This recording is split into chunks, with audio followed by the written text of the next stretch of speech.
हामी चाहिँ सिकोतिर घुमिरहेको अवस्था छ। यो झलमल छ पुरै छैन होइन। घाम एकदमै अहिले लगभग होइन 49 डिग्री 50 डिग्री लगभग होला।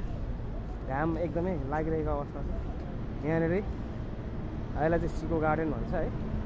हामी टक यतातिर यो चाहिँ नि रमल रहेछ तल चाहिँ होइन। यहाँ खजुरको बोटहरू तपाईँहरूले देख्न सक्नुहुन्छ वरिपरि खजुरको बोटहरू होइन।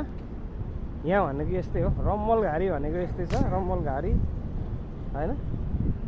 यस्तै हो बालबाफुरी हाम्रो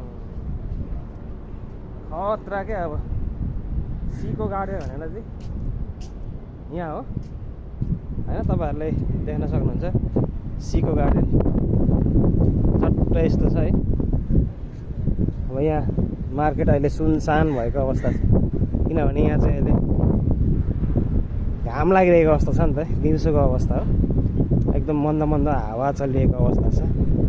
अनि सिको गार्डनभित्र हामी अहिले टक हिँडिरहेको अवस्था छ। हेलो सर, के छ अनि ठिक छ? गर्मीमा होइन त्यस घुम्न त्यस रमाइलो छ नि होइन। अहिले हामी धेरै दिन पछाडि बाहिर निस्केको होइन।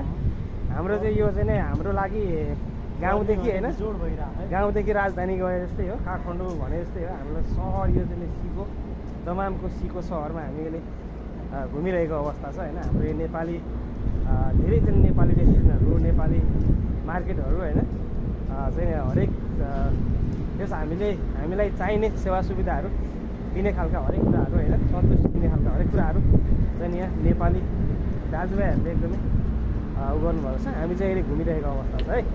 एकदम सरर र सिकुको अवस्था यस्तो छ।